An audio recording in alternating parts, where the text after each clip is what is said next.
Romans chapter 12 now. We have a few more chapters. I believe Romans has 16 chapters. We're in Romans chapter 12. We're going to read it alternately. I'm going to read the first verse. You read the second. I read the third. And, you read the fourth. And we continue like that. Y'all ready for that? You'll see quite a bit of few verses that are very familiar to you in it. But in Romans chapter 12, it starts off and it says, I appeal to you, therefore, brothers, by the mercies of God, to present your bodies as a living sacrifice, holy and acceptable to God, which is your spiritual worship. Your turn.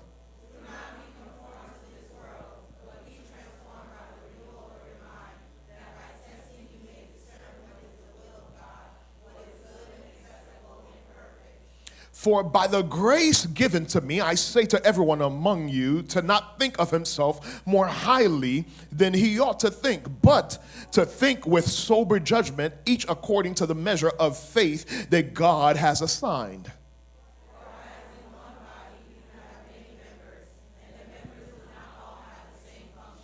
So we, though many, are one body in Christ, and individually members of one another.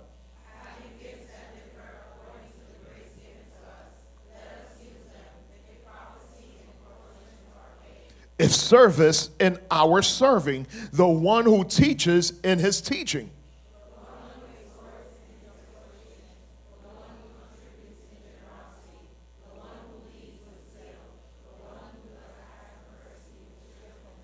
Let love be genuine. Abhor what is evil. Hold fast to what is good.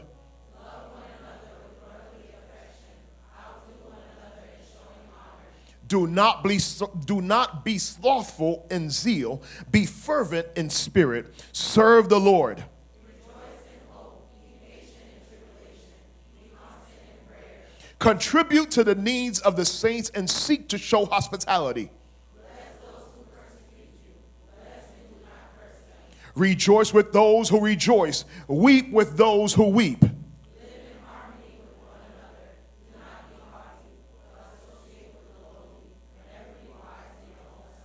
Repay no one evil for evil, but give thought to do what is honorable in the sight of all. If possible, so far as it depends on you, live peacefully with all. Beloved, never avenge yourself, but leave it to the wrath of God. For it is written, vengeance is mine, I will repay, says the Lord.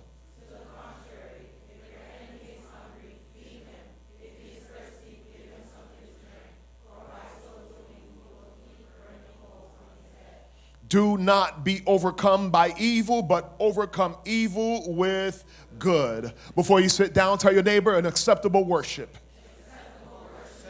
An acceptable worship.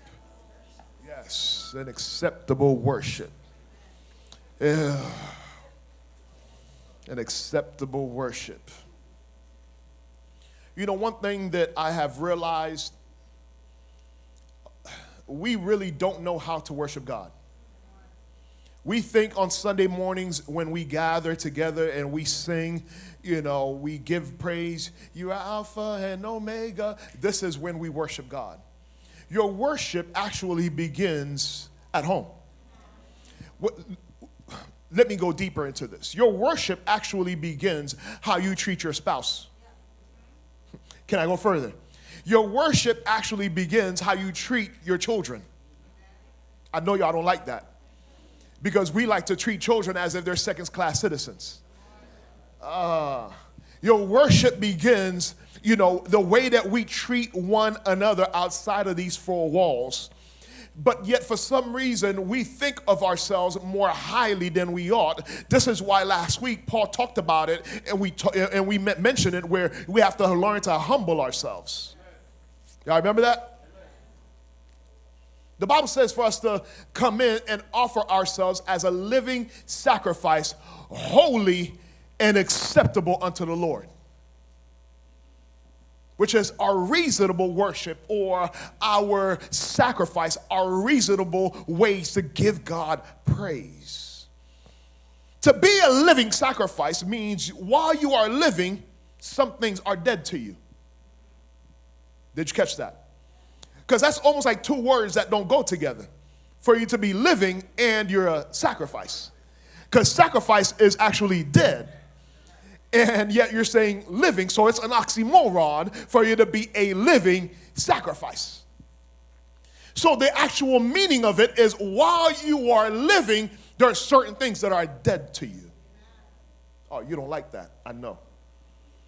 The Bible said in Galatians chapter 2:20 that it is not I who live, but it is Christ that's living in me.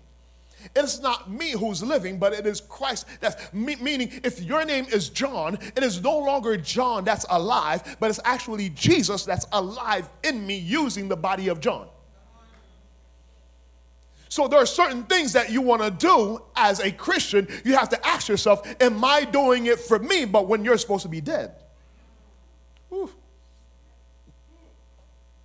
If you're supposed to be dead, your feelings don't count anymore. Oh, man, I'm messing y'all up. I was telling a few people that this week, and it was hard to comprehend when I say our feelings don't matter. Our feelings aren't real.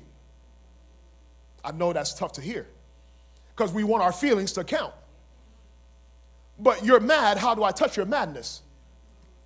You're happy, how do I grab your happiness? You're feeling melancholy, how do I grab your melancholiness? Your feelings are really... They don't matter. That's just internal. I feel like that's great.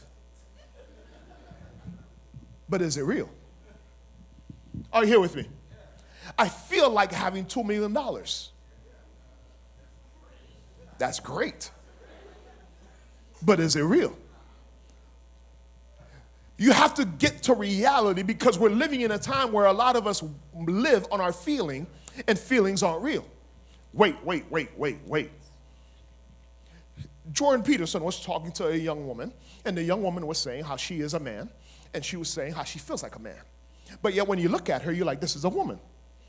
And then there was another guy that did the whole thing behind, what is a woman. He had a whole interview over at Dr. Phil. It was a man that had a full-grown beard. He had grown his hair, and yet he was saying that I'm a woman. And it looked kind of weird and strange because I was not able to grab his womanness. Because I'm looking at his beard and I'm looking at his voice, and I'm like, this is a man that's standing before me. But yet he feels like a woman. Isn't there a song like that? Oh, y'all don't know it. Oh, yeah. Yeah, oh, y'all know it. The Bible calls for us to be able to offer ourselves as a living sacrifice, holy and acceptable to God. That means if there are things that are holy and acceptable to the Lord, there are also some things that are not holy that we're offering to God. Can I speak in here? We have to understand there are some of us that offer the offering of Cain and others that offer the offering of Abel. Some of us just give God whatever, and some of us give God our best. Which one are you today? Do you give God the best of you, or do you give God what's left over? When 2013, there was a young woman or older woman that came to the church, and she wanted to testify and share her testimony.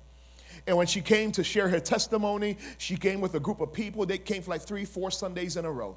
We were at Forest Hill High School. When they came, she was in a wheelchair and like this, and this woman has a powerful testimony that she wants to share. And I said, okay, cool. And I go to her, and she was an older woman, and she was in a wheelchair. I sat next to her, and I'm like, okay, well, tell me about the testimony. Let me hear it. And she was saying all these things, how she was into voodooism. She was what you would call a witch. She had such power, she used to fly around different places. She had these type of things behind her, these spiritual forces behind her. And then I looked, and I realized, I'm like, when I looked at the wheelchair, I said, wait a minute, you don't have any legs. It was actually a wooden leg, but it was the same complexion as her skin. And I sat there, I said, wait, how did you lose your legs? What happened? She turned around and she said, well, I lost my leg. One day I was flying after this thing, and, again, spiritual world. She said, I was doing this, and all of a sudden my leg got caught on something and they had to amputate it. And after that, I said, you know what? There's nothing good in demonology and serving the devil. I'm going to start serving Christ. I said, how long ago did this happen? A year ago. I said,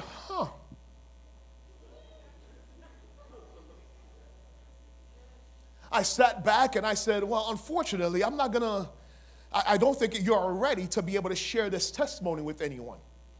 I said, you spent most of your youth, most of your strength giving it to the devil, worshiping the devil.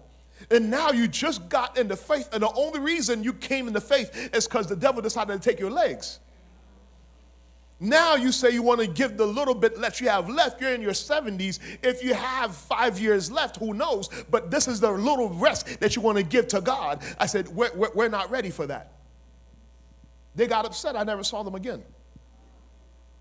But I want you to understand, if you're going to give God your best, give it to him now. While you're in your 20s, give God your best. While you're in your 30s, give God your best. While you're in your 40s and 50s, give God your best.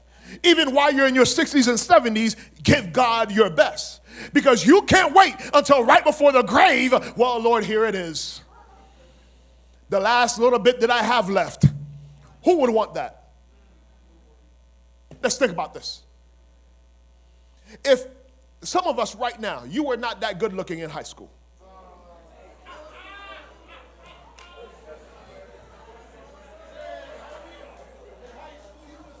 You didn't develop yet. So, there were certain people that were fine, that were good looking, that you had a crush on, that you went to have a conversation with. They looked at you like, no. Shut you down flat. And all of a sudden now you've developed. You've gone to the gym. Your chest looks good. You done got skinnier. You know what I mean? Now you're able to wear those daddy hoochie shorts. Y'all know what I'm talking about. I know. I'm picking on some of y'all. I'm not looking nowhere. You come out now, they see you, and when they see you, they approach you. Hey.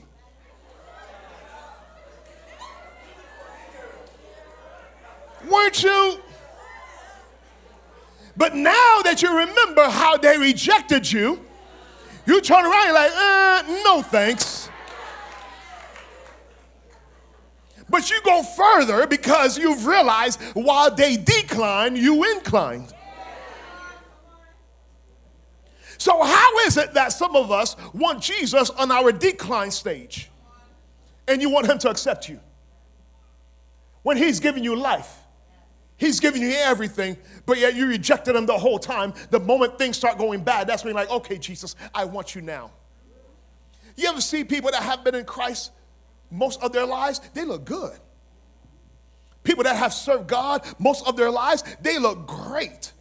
They look young. They look vibrant. Why? Because the Bible said he is the fountain of life. But for some reason, you want to come to him when things start falling off. Listen, church, let me encourage you, serve God now. In your strength, serve God now. In your power, serve God now. In your might, serve God now. While you have the ability for you to read scripture and memorize it, serve God now. Because right now, some of us, you're not being successful. And let me tell you, the reason you're not finding success is because your mind is not here.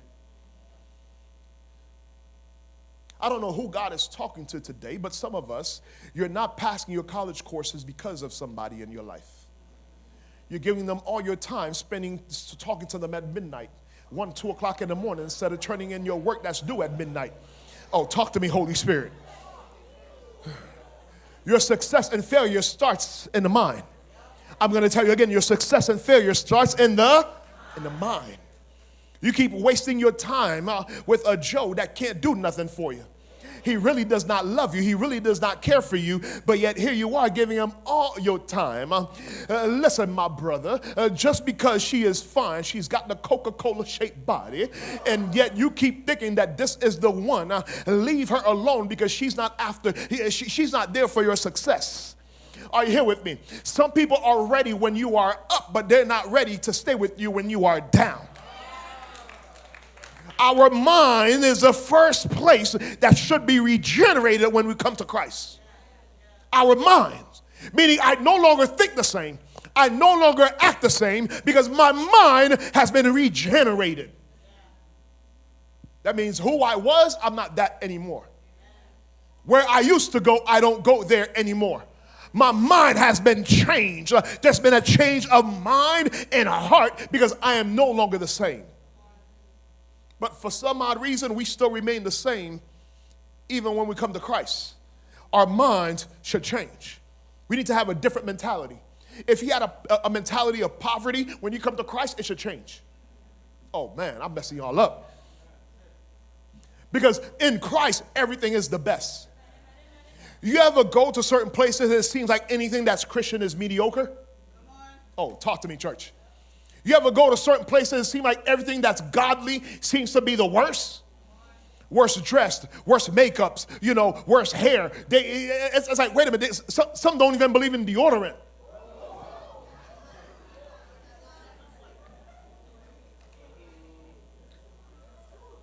I was watching this video, on YouTube. It was so funny. They had this lady praying on this guy, and she blew in him. She blew at him. She said, raise your hand. He did this. And he said, hold on now, hold on. And then she went, he went from, I kid you not, he really did. I'm not lying. You can look it up. He went from here, this position right here to, and she hit his stomach, po, release it.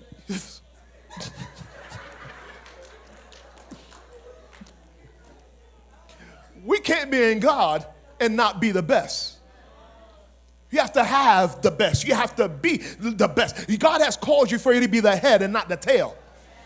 He has called you for you to be first and not last. Do you know in your class you should be first? Do you know in your business you should be top? Oh, that went over your heads. There's certain things that God has been teaching me this week that I had to, it messed with my mind. It messed with my mind, church. This week in prayer, they had a prayer here on Wednesday morning with me, some of the older moms. And while they're praying, the Holy Spirit is like, listen, why are you limiting the people? So after 10 years, it's time to take the training wheels off. God has been hitting me hard, and I'm like, okay, Lord, I got you.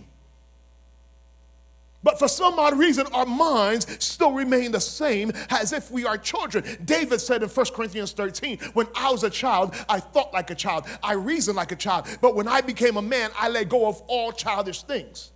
Can I teach you in here? If you're cheating on your spouse, that's childish. Uh-oh. If you have no self-control, that's childish. Somebody say that's childish. There's certain behaviors where you lose control of yourself and you just like, that's childish. It is a child that just whines and cries because they can't communicate. But as a man, as somebody that is in the faith, we learn how to communicate and get our minds right because we have grown people's minds to be able to live right before the Lord. You serve God with your mind first. It is with your mind that you serve God first. For you to be able to stand firm and not dwindle into what demonology in the spiritual world. It is with your mind that you serve God. This is why you don't fall for the Ouija board out there. This is why you don't need any type of charm or anything to come out, sage, to be able to ward off evil spirits. That's the dumbest thing I've ever heard. You got this little smoke to ward off evil spirit when they follow the smoke. You're actually inviting them. And yet you're thinking you're casting them. Can I be honest with you? There's only one way to ward off evil spirit, and that's Jesus Christ.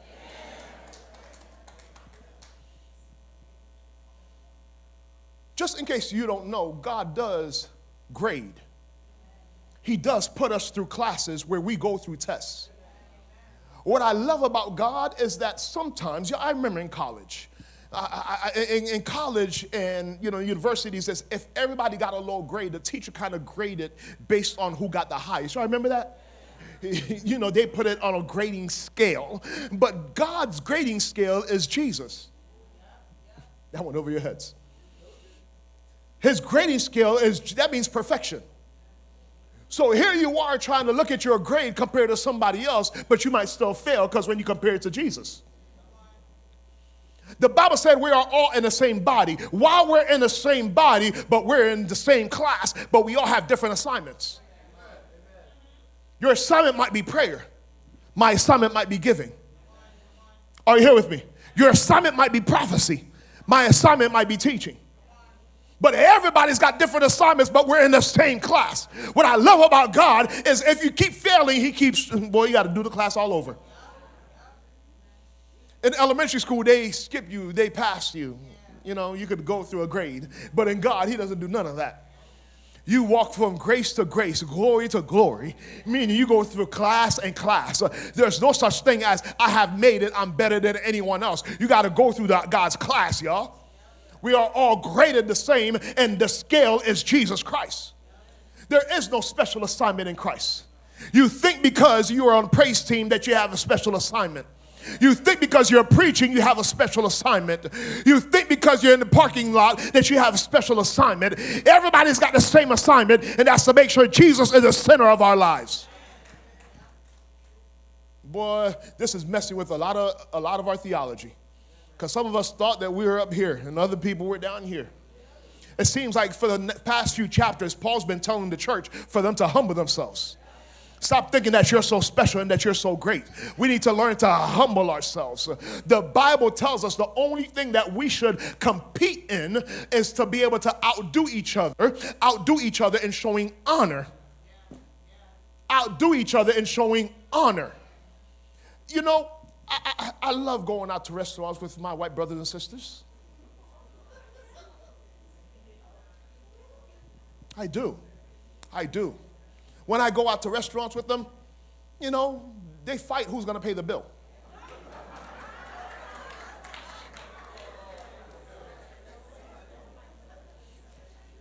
Some of them are so slick, you know, they will go on the side, going ahead and pay it. By the time where they give the card, by the time the other people are ready, they're just kind of chilling back. Yeah, it's already taken care of.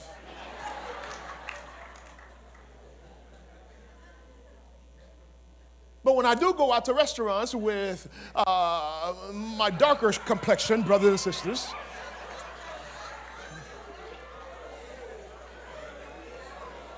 seems like when it's time to pay, everybody's just kind of, well.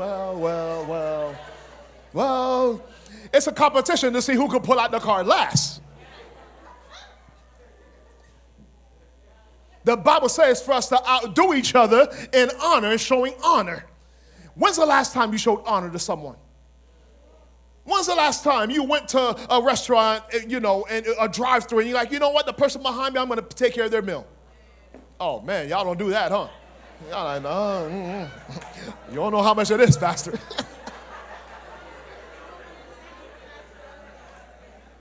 My brother, you want some free game? My unmarried brothers, you want some free game? I'm glad you asked. It would be wonderful to show honor to a young woman after service to be able to go to them and say, hey, you know what? I got your meal today.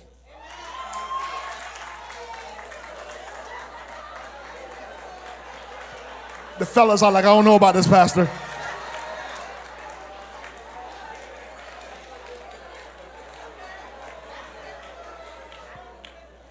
Showing honor to one another. It would be amazing.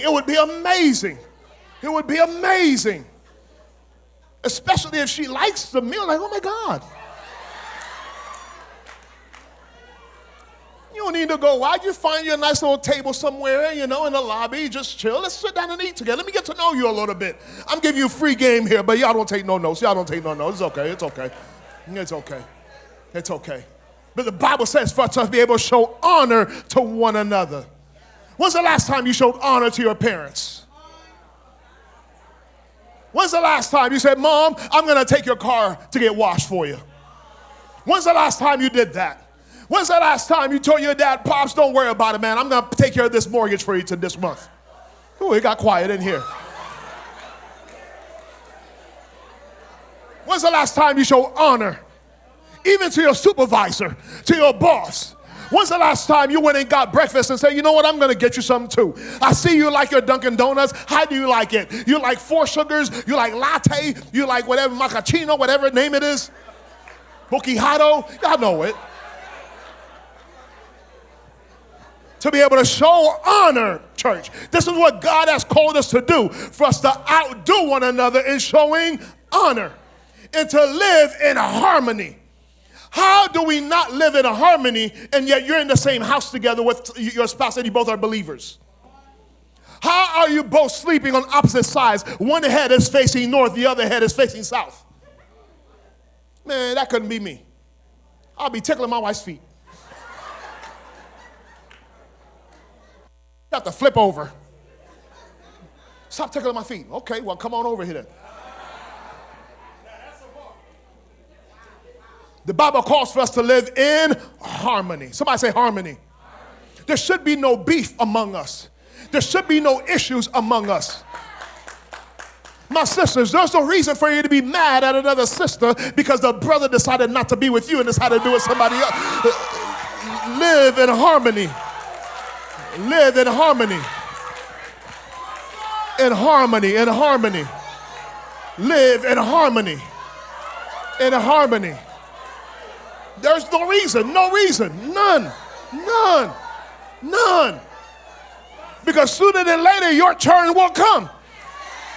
You will find a young man that will say, you know what, this is my boo right here, and no one can take them away. If you lost them, they weren't meant to be yours in the first. Live in harmony. Live in harmony. Live in harmony. There should be no issues among us. There should be no problems among us. Are you here with me, church? We should all be able to get along and love one another, to show one another love, to show one another respect, to be able to love God. Listen, you can tell me you love Jesus all day, but you can't live right in the house. You really don't know Jesus. We live in harmony. Not that we don't have arguments, we don't have issues. That's not because of that. But we learn to remove pride out of the way so we could get along. And this is the issue in the church. Pride. Our pride and egos. Fellas, we are very egotistical people. Our egos are up here, right? But yet, for some odd reason, when it comes to people doing us things, we will, but what about when we do to others? You know, when you remove pride out of the way, you're able to put yourself in the other person's shoes. I want you to understand, let's learn to love one another. Let's learn to love one another and show each other respect. Let's learn to love one another and showing honor to one another. Are you here with me, church? To be able to get somebody, listen, it might be my turn to buy you lunch today because I love you so much. When's the last time you did something for someone without expecting anything in return? When's the last time you did something to show God, listen, you are the Lord of my life, therefore I'm going to honor others? When's the last time you did that, church? Without the lights on you, without the cameras on you. My brother, let's grow in Christ. Let's learn to show honor today. Let's show honor today. When you're by yourself, you show honor by loving and respecting God. Your body is a living sacrifice, holy and acceptable unto the Lord. Beseech you, therefore, my brothers, by the mercies of God, to present your bodies as a living sacrifice, holy and acceptable. For the young unmarried men in here, keep yourself pure. Y'all don't need to sleep around with everybody. Keep your body pure. Keep your mind sharp. Grow spiritually. Study the word to be able to recite God's word. Young woman, the Bible said for you to keep your body pure before the Lord, holy and acceptable unto God. Listen, you're not 7-Eleven.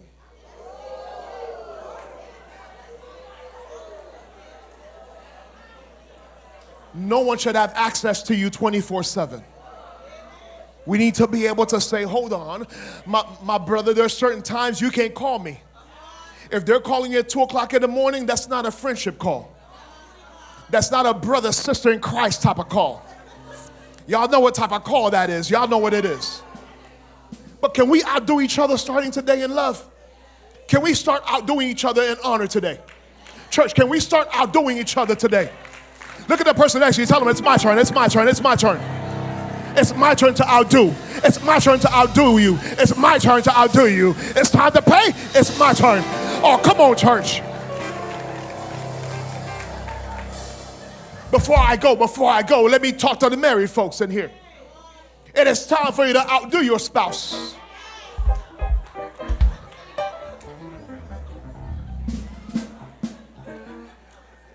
She cooks, you clean.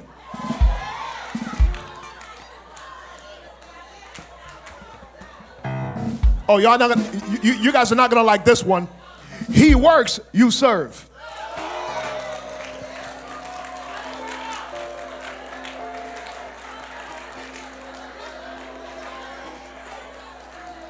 I know y'all wouldn't like it. I know y'all wouldn't like it. I want you to understand, I'm trying to get you to where God is pleased with you in everything that you do. He is pleased when he is at home, when he comes to the house and there's harmony in the home. Husband is good. Wife is good. Are you here with me, church? For some odd reason, it's a compromise when it is time for us to serve the Lord in the bedroom. But for some reason, it's not compromise when you need the Berkey outfit, the red bottom shoes, the expensive stuff. Y'all get it tomorrow.